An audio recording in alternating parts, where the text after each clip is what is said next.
Assalamualaikum warahmatullahi wabarakatuh. Halo semuanya, perkenalkan nama aku Zaina Ani dengan NIM 2500227. Nah, pada kali ini aku akan membawakan atau uh, membacakan tentang materi tentang prinsip dan hambatan dalam komunikasi. Nah, seringkali kita mungkin mengalami hambatan dalam berkomunikasi secara tidak sadar kita mendapati hambatan dalam komunikasi. Juga mungkin kita seringkali tidak tahu tentang apa saja sih prinsip-prinsip dalam komunikasi itu. Nah, pada kali ini aku akan menyampaikan materi tentang prinsip dan hambatan dalam komunikasi. Nah, pada pembahasan yang pertama, aku akan membahas tentang prinsip dalam komunikasi. Nah, prinsip-prinsip dalam komunikasi yang pertama yaitu prinsipnya adalah bahwa sebuah komunikasi adalah proses simbolik dan salah satu kebutuhan kita sebagai manusia, baik itu siapapun orangnya, adalah kebutuhan simbolisasi atau penggunaan lembaga tertentu. Terkadang komunikasi itu tidak hanya berupa kalimat panjang saja atau kata, bisa juga itu berupa simbol-simbol, dan itu saja sudah mengidentifikasi dan mengkonfirmasi kepada orang atau kepada siapapun yang melihat atau berkomunikasi dengan kita bahwa kita ada sesuatu yang ingin kita sampaikan dengan dia. Nah, di proses simbolik ini mempunyai contoh terkait dengan lambang dan simbol-simbolnya itu seperti sesuatu yang digunakan untuk merujuk atau menunjuk sesuatu. Nah, contohnya itu bisa seperti kita memasang bendera merah putih di depan halaman rumah kita. Nah, memasang bendera merah putih ini kita lakukan untuk acara di bulan Agustus seperti 17 Agustusan. Maka kita itu secara tidak langsung kita ada orang-orang yang berada di dalam rumah itu kita mengindikasikan bahwa kita adalah yang menyatakan bahwa kita sebagai keluarga yang cinta kepada negaranya atau cinta kepada tanah airnya, kepada siapapun yang melihat kita saat memasang bendera merah putih tersebut. Nah, prinsip yang kedua dalam berkomunikasi yaitu bahwa setiap perilaku yang kita lakukan dan yang dilihat oleh orang lain itu punya potensi komunikasi apapun bentuknya, bahwa setiap perilaku yang mempunyai komunikasi sehingga kita tidak bisa untuk tidak berkomunikasi dengan orang lain. Sebenarnya itu hampir tidak ada kesempatan yang sulit baginya untuk berbuat demikian karena setiap perilaku yang punya potensi untuk ditafsirkan oleh seseorang. Contohnya mungkin ketika kita melihat seorang anak kecil menangis, itu bisa diindikasikan sebagai komunikasinya itu bisa ditangkap oleh orang tua, keluarga, atau orang lainnya. Itu anak kecil itu mungkin banyak contohnya seperti seorang bayi yang menangis ketika popoknya sudah penuh atau dia tidak merasa nyaman.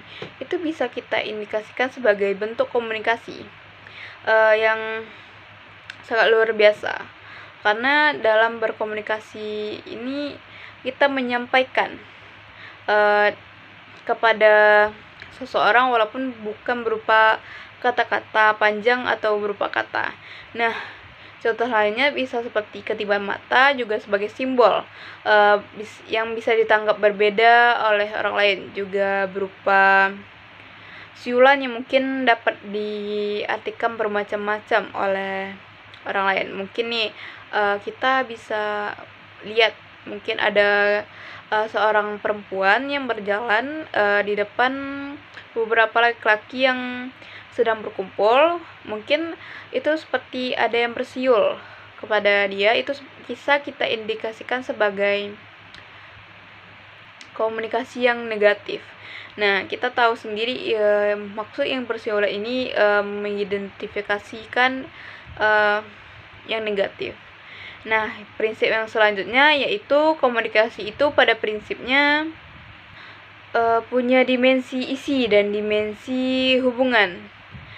Dan perlu kita ingat bahwa kecenderungan di dimensi isi ini sebenarnya itu menunjukkan muatan dari komunikasi kita, dan dimensi isi ini disandingkan sebenarnya secara verbal, sedangkan dimensi atau dimensi hubungan ini kita sandingkan dengan nonverbal yang cenderung, walau itu tidak selamanya itu seperti itu. Nah, di dimensi isi itu menunjukkan muatan atau iya dari komunikasi, artinya apa yang dikatakan, sedangkan apa yang kita ucapkan kepada orang lain. Nah, isinya itu yang disebut dengan dimensi isi.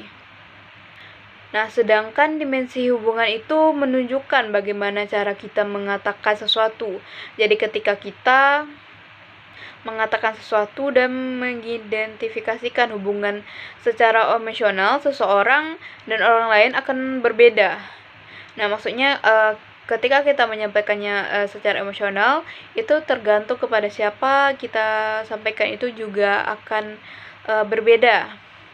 Nah, ketika kita menyampaikan sesuatu, itu contohnya itu kepada si A ketika berhadapan dengan si B, maka tidak akan sama ketika menyampaikan informasi itu kepada orang lain.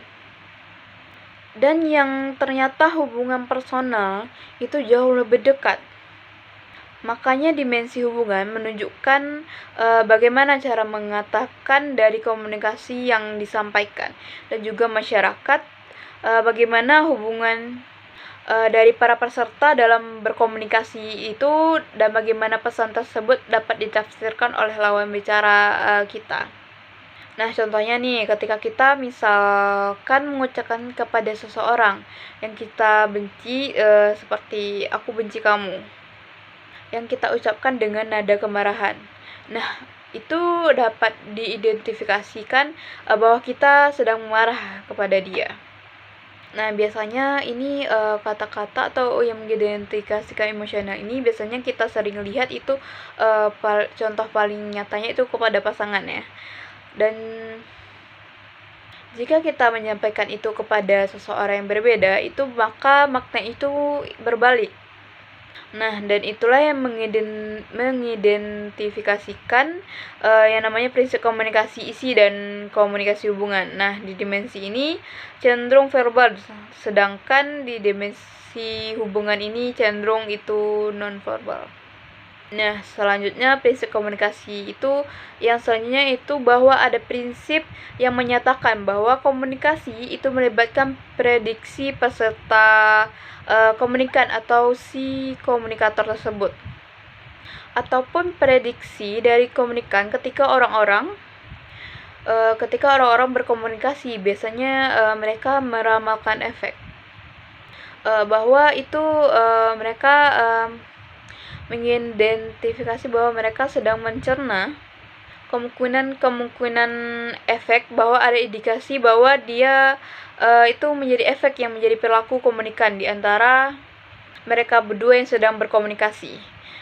Nah, dengan kata lain, si komunikator itu diatur atau diikat oleh aturan-aturan dan etika dan tata krama tertentu, yang artinya orang-orang yang sedang yang kadang memilih strategi dalam menyusun atau berkomunikasi dengan seseorang agar pesan tersebut dapat dicerna dan dapat tersampai kepada si komunikan yang kita ajak untuk berbicara. Nah, agar mereka juga bisa merespon. Misalkan ketika kita akan berbicara kepada orang tua, kita akan berbicara dengan menggunakan kata-kata yang lebih sopan dan penuh rasa hormat. Sedangkan mungkin ketika kita berbicara dengan teman sebaya kita, mungkin itu kita memakai nada yang lebih santai dan juga cenderung akrab. Dan juga itu bagaimana cara kita berkomunikasi dengan anak-anak. Tentunya itu ada pula caranya. Nah, si komunikator ini harus mempertimbangkan atau menyetel bagaimana cara kita dengan kita berkomunikasi dengan yang lebih tua, dengan teman sebaya dan anak-anak.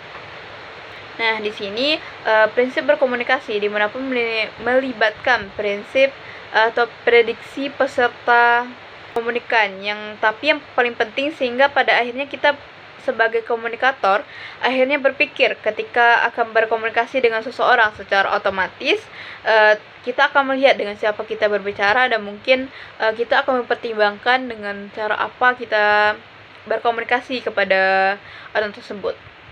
Dan selanjutnya kita akan lanjut pada hambatan dalam komunikasi.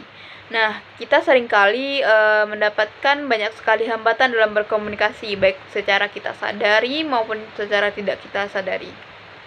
Nah, hambatan-hambatan dalam komunikasi ini jika kita tidak memprediksi dengan baik dan tidak memperhatikannya sejak dini, itu dapat menyebabkan bencana sebagai alat perusaknya komunikasi sehingga terjadinya sebuah miskomunikasi. Maka kunci kesuksesan sebenarnya dari komunikasi itu adalah kapan kita menyebutkan sebagai efektivitas komunikasi. Kesuksesan sebenarnya adalah kapan kita menyebutnya efektivitas komunikasi itu terjadi ketika pada saat itu apa yang kita sampaikan diterima dengan baik sehingga tidak menyebabkan informasi itu terhambat sehingga sampai kepada penerima yang berbeda-beda. Nah, hambatan yang mungkin sering kita temukan yaitu hambatan yang pertama yaitu bersifat emosional dan sosial atau kultural. Dan yang kedua, standar atau tidak hambatan ketika memberikan penilaian dan menghakimi seseorang ketika dia berbicara. Nah, selanjutnya hambatan yang selanjutnya ketika gagal dalam menangkap maksud dari konotatif sebuah perkataan yang disampaikan oleh seorang komunikator oleh seseorang yang berkomunikasi. Nah, hambatan yang keempat yaitu ketika terjadi kesalahpahaman atau kita menyebutnya distorsi pesan karena tidak adanya kepercayaan atau kepercayaan antara kita dengan orang lain atau percaya kepada satu sama lain. Nah, yang selanjutnya yaitu pengaruh perbedaan status yang menjadi kendala dalam komunikasi yang menjadi hambatan yang sebenarnya. Komunikasi itu tergantung kepada si komunikator mampu atau tidak si komunikator tersebut mau melihat atau tidak seorang komunikator menganalisis kemudian disipasi yang mesti memperbaiki semuanya. Nah, ketika si komunikator menyadari kemungkinan kendala yang terjadi, dia akan mengantisipasi sejak dini yang dapat memperkecil dan rusaknya terjadi pada miskomunikasi.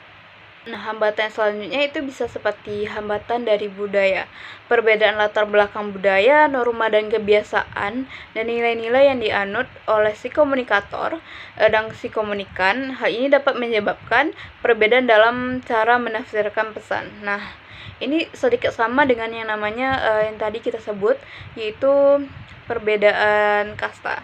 Ini sama dengan hambatan dari segi budayanya. Nah, yang selanjutnya itu ada di hambatan organisasi. Rintangan yang berasal dari struktur dan iklim organisasi seperti birokrasi yang terlalu ketat dan struktur hierarki yang terlalu kompleks. Informasi yang berlebihan atau kurangnya saluran komunikasi yang efektif dapat juga menjadi hambatan dalam berkomunikasi.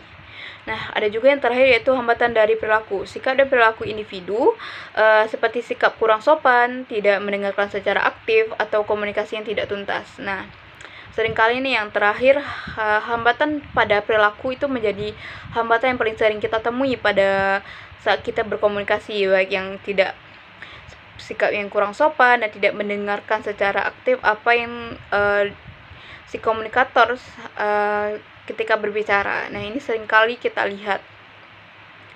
Nah, dengan berakhirnya hambatan yang terakhir kita sampaikan tadi, maka berakhirlah pemaparan materi dari prinsip dan hambatan dalam komunikasi. Nah, sekian penyampaian informasi dari saya. Jika ada salah dan janggal, saya mohon maaf. Wabillahi taufiq wal hidayah. Assalamualaikum warahmatullahi wabarakatuh.